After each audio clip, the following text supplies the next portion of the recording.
When the Jets got together in the summer of 1972, we knew that we were going to have to do some things differently than we'd done in any of the other bands that we'd been in.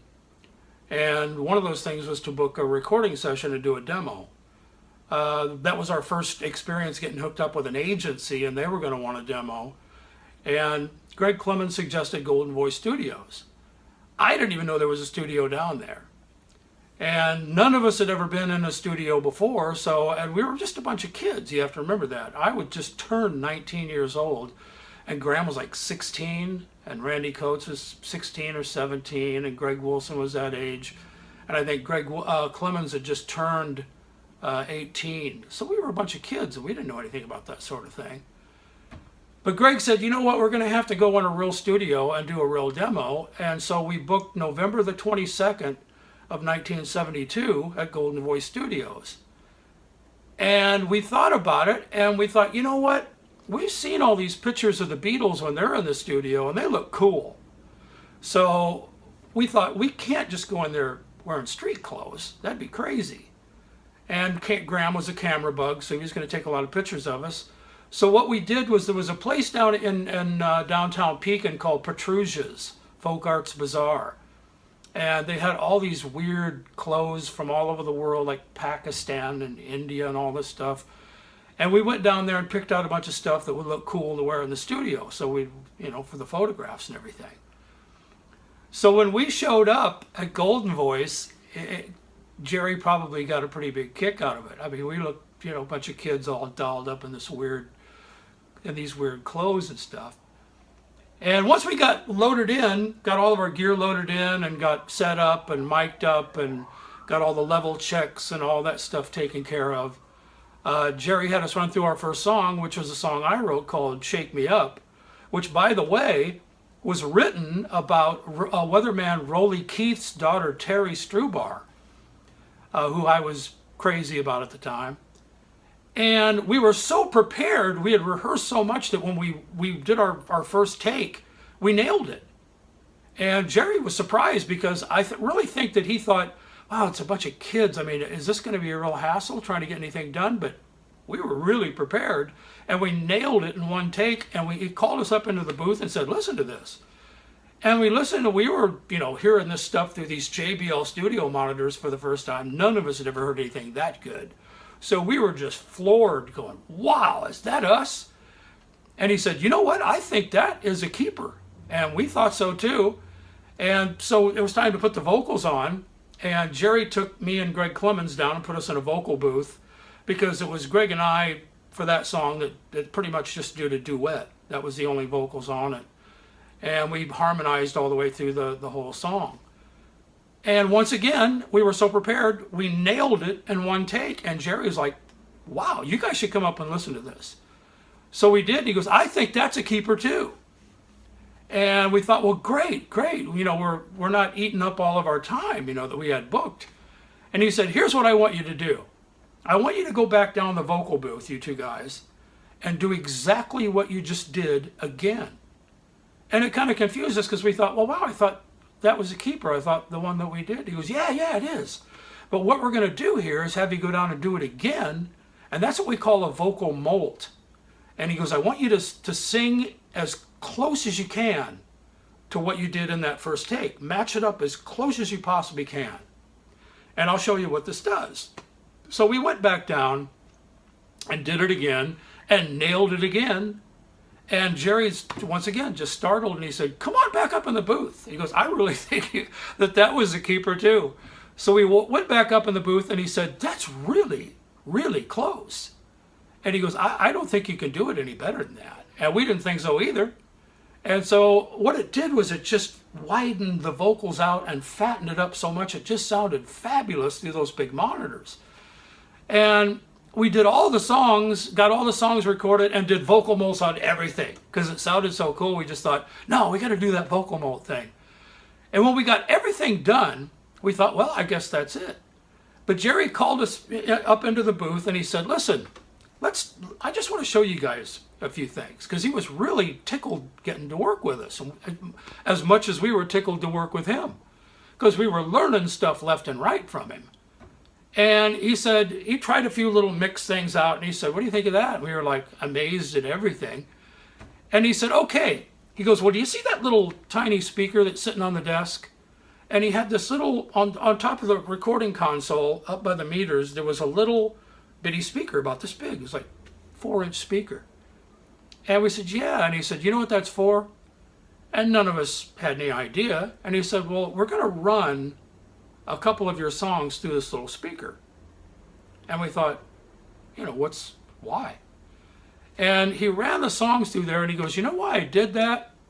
He goes, because we had spoken to him about making a record. That was what we ultimately wanted to do, was make a record and get it on the radio.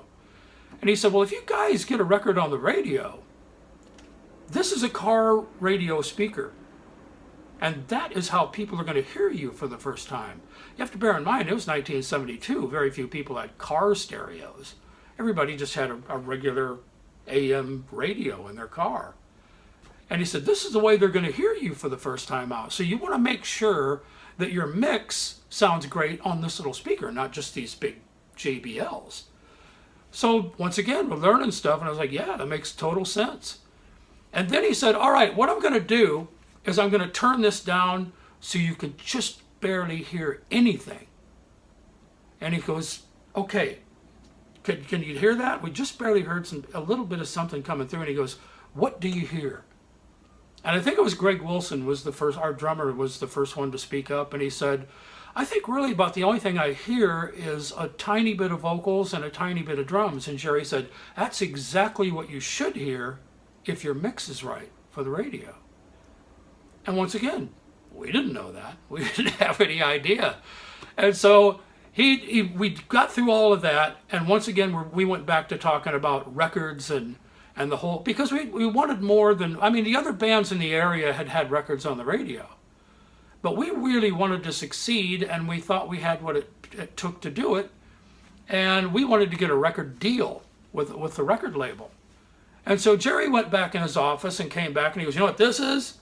And of course we didn't know. And it was this big stack of papers like this thick, and it looked like a book. And he said, this is what a real recording contract looks like with a studio, with a label. And he's showing us all this stuff and telling us all this, and we learned so much in just that 4 hours. It was like from 7 to 11 that night. And we nailed the recording so quickly. A lot of it was spent time just learning stuff from Jerry. And he was so excited about teaching us all this stuff, and we were excited about learning it. So I really can't thank him enough. That first evening at Golden Voice, there were several more because we did 2 more sessions, but that first evening was so important. And it meant so much to us to be able to spend time with Jerry, because he really revolutionized the recording industry. Golden Voice was a lot more important, I think, than anybody knew at the time. And in fact, later on, when we did, in 1980, the Jets were at Shade Tree Studios in Lake Geneva at the Playboy Club, and we were waiting to work with Andy Waterman, who had recorded Saturday Night Fever with the Bee Gees. So it was a big important date for us, and we were waiting for somebody else to finish up their session in the studio. And I was sitting there in the lounge, and I was looking around. There was a pile of magazines on this little end table, and I saw a billboard sitting there, and I picked it up and started thumbing through it. And the whole thing, that particular issue, was a tribute to Jerry Milam. Every other page was like a full page spread, a full page of a congratulations, like congratulations to Jerry Milam from MCI for his achievements in the recording industry, or so-and-so wishes to thank Jerry Milam. Every other page, the whole billboard. So we're sitting there going, how lucky were we to spend an evening with this guy from Pekin who revolutionized the recording industry. And we'd found out that Jerry had designed Leon Russell's home studio, and Leon had George Harrison come over from the Beatles. And George Harrison was so impressed with it, he had told Leon he wanted one just like it.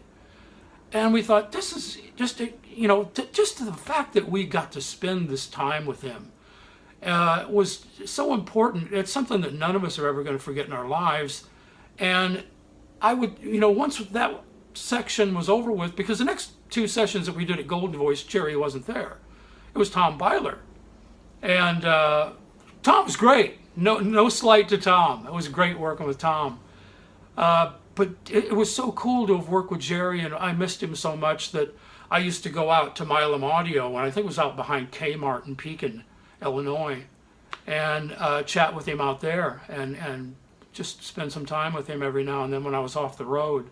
But again, it just means so much that we were able to record at Golden Voice and learn all of what we learned, because that we took with us everywhere else we went. And that time at Golden Voice netted us our first top 20 hit at WRL. And I just can't say enough, Jerry, thank you for everything that you taught us. I wish we could have spent more time, because I know that we would have just kept learning and learning and learning. The guy is a bottomless pit of information, and I just wish we could have gotten more of it from him. But what we did get was incredibly beneficial with everything we did, and I just want to say thank you to him, and I'm very, very proud to be able to say that the Jets got to record at Golden Voice Studios.